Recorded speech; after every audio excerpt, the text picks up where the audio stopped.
Γεια σας, καλώς ήρθατε στο κανάλι μου. Καλώς ήρθατε σε ένα ακόμη μάθημα. Σήμερα θα μάθουμε πώς και πότε χρησιμοποιείται η λέξη μάλιστα.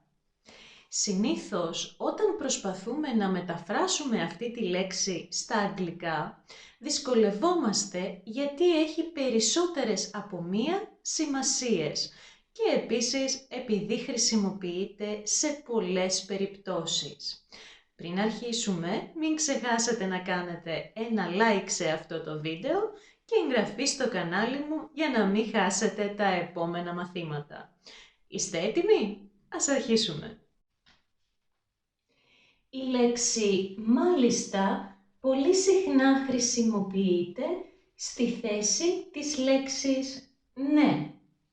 Δεν μπορούμε όμως να χρησιμοποιήσουμε πάντα τη λέξη «μάλιστα» αντί για τη λέξη «ναι». «Μαρία, έλα να πιείς το γάλα σου», φωνάζει η μαμά και η κόρη απαντάει «ναι, μαμά». Μια γυναίκα ρωτάει τον άντρα της «να μαγειρέψω αύριο φασολάκια» και εκείνος απαντάει «ναι». Όμως, όταν η καθηγήτρια ρωτάει τον Γιαννάκη «διάβασες για σήμερα», ο Γιαννάκης μπορεί να απαντήσει «ναι, κυρία», ή ακόμη πιο ωραίο θα ήταν να πει «μάλιστα, κυρία». Όταν ο λοχαγός λέει στον φαντάρο «πήγαινε αμέσως να πετάξεις τα σκουπίδια», ο φαντάρος απαντάει «μάλιστα, λοχαγέ». Δεν μπορεί να πει «ναι, λοχαγέ». Τι καταλαβαίνουμε από αυτά τα παραδείγματα? Όταν θέλουμε να δείξουμε σεβασμό, όπως ο Γιαννάκης, μπορούμε αντί για τη λέξη «ναι» να χρησιμοποιήσουμε τη λέξη «μάλιστα». Όταν μιλάμε με κάποιον ανώτερό μας στη δουλειά και κυρίως στον στρατό, όπου ο σεβασμός επιβάλλεται, μπορούμε να χρησιμοποιήσουμε μόνο τη λέξη «μάλιστα» για να δείξουμε ότι είμαστε πρόθυμοι να κάνουμε αυτό που μας έχουν ζητήσει. Πάμε στον δεύτερο τρόπο χρήσης της λέξης.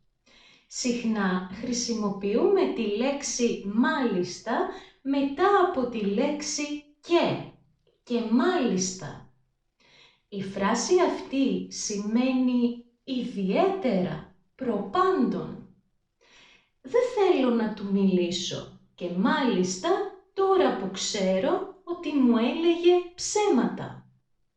Δηλαδή, δεν θέλω να του μιλήσω ιδιαίτερα τώρα που ξέρω ότι μου έλεγε ψέματα.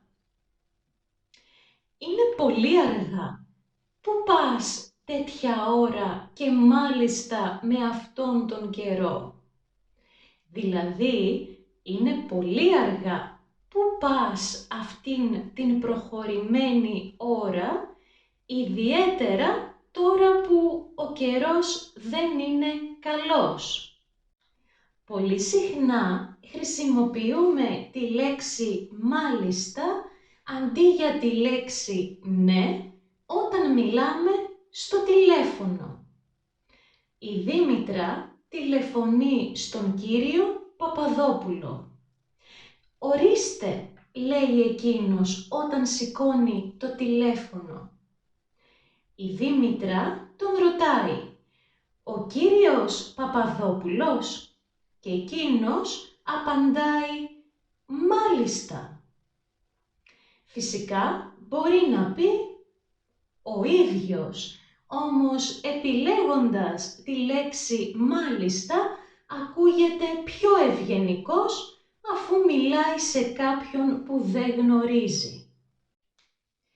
Ένας άλλος τρόπος χρήσης της λέξης μάλιστα είναι όταν θέλουμε να πούμε αντιθέτως. Να μιλήσεις με τη Μαρία, μήπως και τα ξαναβρείτε. Μιλήσαμε, δεν θέλει. Μάλιστα μου είπε να μην της ξανατηλεφωνήσω. Δηλαδή, δεν θέλει να τα ξαναβρούμε. Αντιθέτως, μου είπε να μην της ξανατηλεφωνήσω. Δεν περίμενα να γράψω καλά στις εξετάσεις. Πίστευα μάλιστα ότι θα έμενα στην ίδια τάξη. Δηλαδή, δεν περίμενα να γράψω καλά, αντιθέτως πίστευα ότι θα έμενα στην ίδια τάξη. Τέλος, η λέξη μάλιστα συχνά χρησιμοποιείται ως μονολεκτική απάντηση και μπορεί να δηλώνει δυσφορία, έκπληξη ή ηρωνία. Σε αυτή την περίπτωση είναι πολύ σημαντικός ο τρόπος που θα πούμε τη λέξη, ο τόνος της φωνής μας. Ας δούμε μερικά παραδείγματα. Είναι πολύ άρρωστος. Θα χρειαστεί να κάνει μια επέμβαση και μετά μια θεραπεία. Μάλιστα. Χρησιμοποιώ τη λέξη για να πω εντάξει. Δείχνω ότι έχω καταλάβει αυτό που μου είπε ο γιατρός και συμφωνώ παρότι με στενοχωρεί αυτό που ακούω. Μετά από 10 χρόνια γάμου χώρισαν χωρίς να υπάρχει λόγος. Μάλιστα, μαθαίνω ένα άσχημο νέο και αντί να πω κατάλαβα, λέω μάλιστα. Πάμε να δούμε τώρα πώς αυτή η λέξη δηλώνει έκπληξη, χαρά. Μου λέει η φίλη μου, περάσαμε τέλεια εχθές.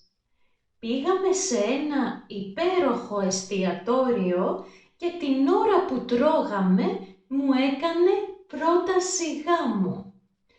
Δεν το περίμενα. Μάλιστα!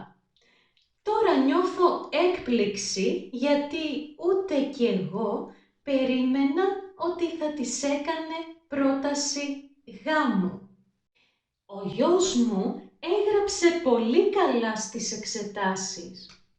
Μπήκε πρώτος στην ιατρική. Μάλιστα! Και όπως είπαμε, χρησιμοποιούμε αυτή τη λέξη και ηρωνικά.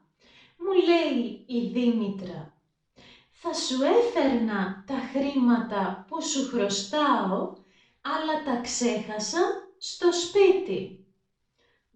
Μάλιστα. Λέω μάλιστα, αντί για να της πω εντάξει, όμως ο τρόπος που το λέω δηλώνει ότι δεν την πιστεύω. Μάλιστα. Και εδώ τελειώνει το σημερινό μάθημα. Γράψτε μου στα σχόλια εάν σας άρεσε και φυσικά μην ξεχάσετε να κάνετε ένα like και εγγραφή στο κανάλι μου. Να είστε όλοι καλά. Σας εύχομαι καλές γιορτές. Θα τα πούμε την επόμενη εβδομάδα. Γεια σας!